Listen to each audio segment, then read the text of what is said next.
Oh, hello everyone. Welcome to week 2 of the doubles draft. I'm against an opponent who I don't know too well. I know them roughly through this league, known as Alchemy, and we're just gonna jump straight into battle, it seems. So this week, I'll just do a quick run through. We had the Indeedee coming this week, Dondo's Attack making a return, Foragerous also making a return. Didn't come last week's battle, but could come in the fall. FALINKS is coming just because it has some nice matchups into a few the Pokemon opponent can bring, and with Terra types and the coverage it has, it can be very fun. And then Pink Urchin just rounds it up. It's a Lightning Rod Mon, and there's a Killer Watcher also. Go to sit in front of it, get some damage down, maybe do a bit chip. And other than that, I do believe my opponent is ready, so I'll just jump straight into things and see how it goes. My opponent, because of the nature of how they drafted, got to draft at the end because they missed the initial draft, and they got loads of really, really good Pokemon at their disposal. Right, I forget it, so we're just going to deny open team sheets because draft league. But yeah, so yeah, because this league has so much at the league, this player where they drafted in the position in the list has so much at disposal, just kind of splurge points. They went for it, but hopefully we can work around that. They do have a few Pokemon that can stop them those attacks of Geary, maybe with like Haze and stuff, but I'm going to try and use game 1 to decipher where the Haze is, where it clears small gates, something like that. And then game 2 just work around that. There are a lot of Pokemon that I see there are Pokemon that I want to come. So I think I might lead with Indeedee plus FALINKS. That covers a lot what's on the other side of the field. Like, if that Arcanine comes, like I am Defiant, yeah, that Pokemon Defiant as well. And in the back, I'm just going to play it super duper safe with Dondo's Attack. I don't know if we're timering on this league.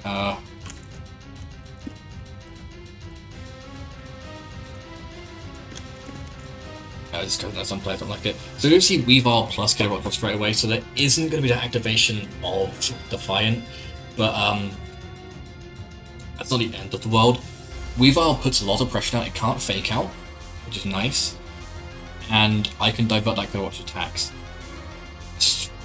And honestly, I think I'm liking the typing here, so I'm just going to go straight for a Follow Me, and then the No Retreat. See if we can get this boost off.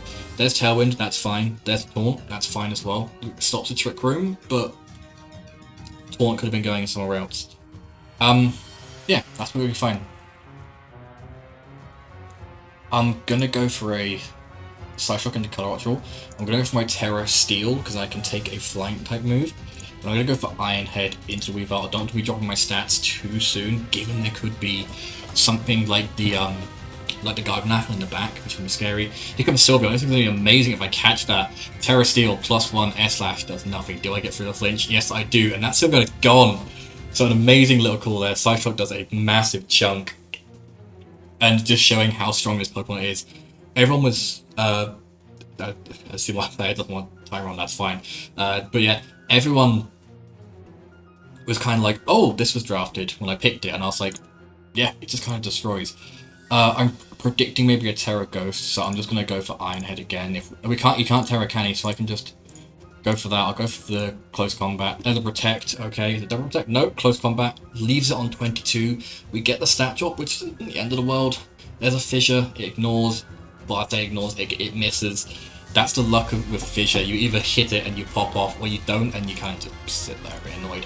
Gonna go for a Psyshock, and I'm gonna go for an Iron Head. I want to keep my stats nice and steady here. I got the boost, don't want to lose them, of course.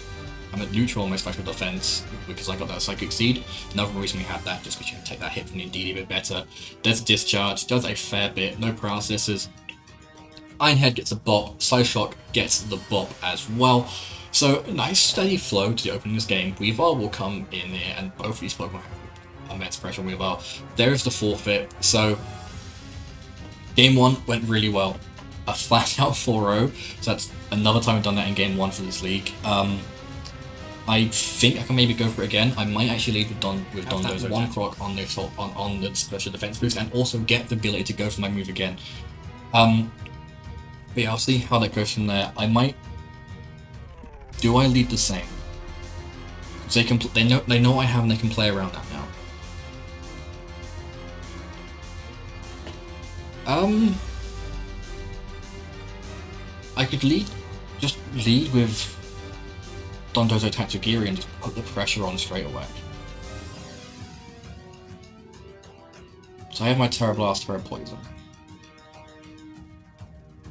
I might lead straight away with Dondozo Tatsugiri, put the pressure on, and then in the back, have that backup option of the Ndidi plus the thingamajiggy. But yeah, so there's our commander. Fake out is very close to inevitable. So I'm just going to protect to burn the fake out. It's a good play to go with, and I kind of just get to scout out what my opponent wants to bring.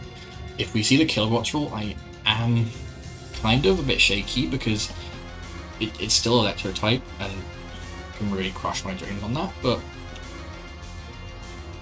we'll have to see.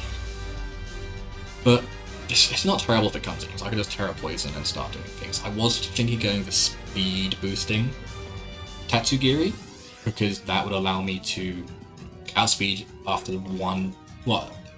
After one, there's the protect, there's an Icy Wind. As I'm going to see, Arcanine can't really touch me, so I am just gonna go for a Wave Crash. Do I go for Wave Crash into Weavile? I think I will, just try and keep it slow. That was a big chunk that's possibly Life Orb. There's a Taunt, that's fine. There is the Sash Activation, I believe, and we take a lot of damage from that and get our heal of our leftovers. I can't go for that. I'm gonna go for an Order Up just to keep my speed, just keep my attack stat nice and high. Worst thing in the world is I get burnt. I think that might be choice around how much damage that did. Seeing the Torment off as well, we're still slower than it, which is why, again, I would have really liked that speed boost in Tatsugiri. There's Protect on Arcanine, which is perfectly fine. Icy Wind, gonna be annoying because now we're only +1 speed, but it's not the end of the world.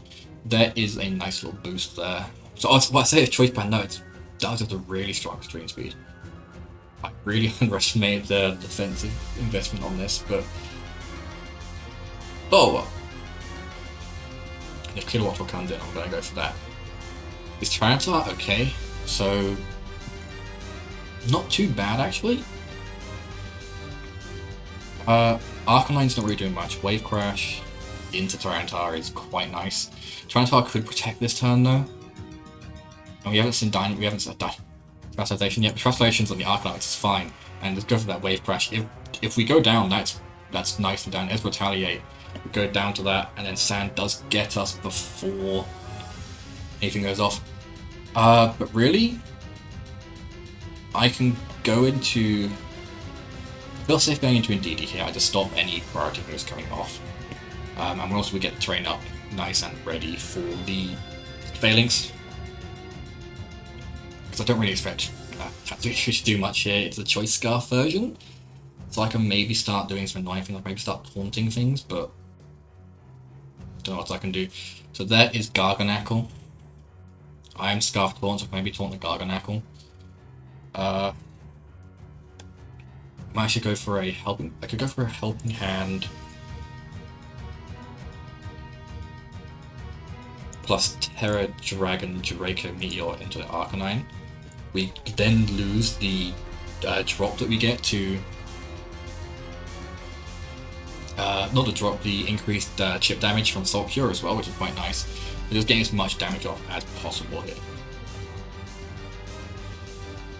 So there's the Helping Hand, goes in, gets the knockout, lovely.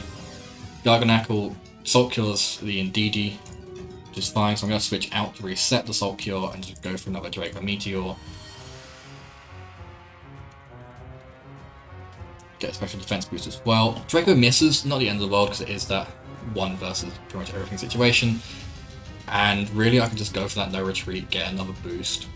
And yeah, go for no retreat, get the boosts, and just switch back into Ndidi, get the stat resets, and then just kind of ball it from there.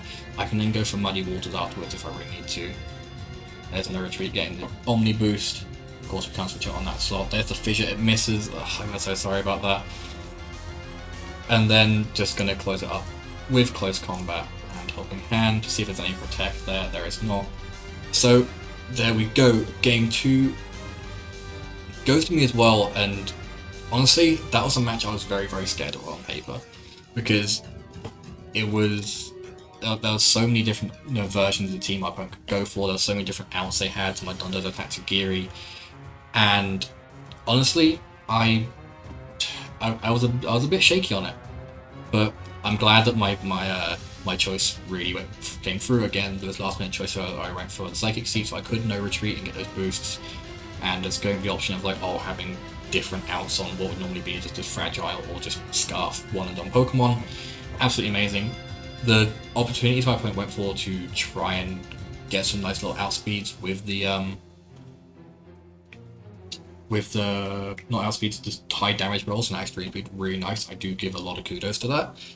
But yeah, good luck to my opponent in the future of the rounds, and 2-0 in this league, holding our head high. Let's see where the next couple of matches take us.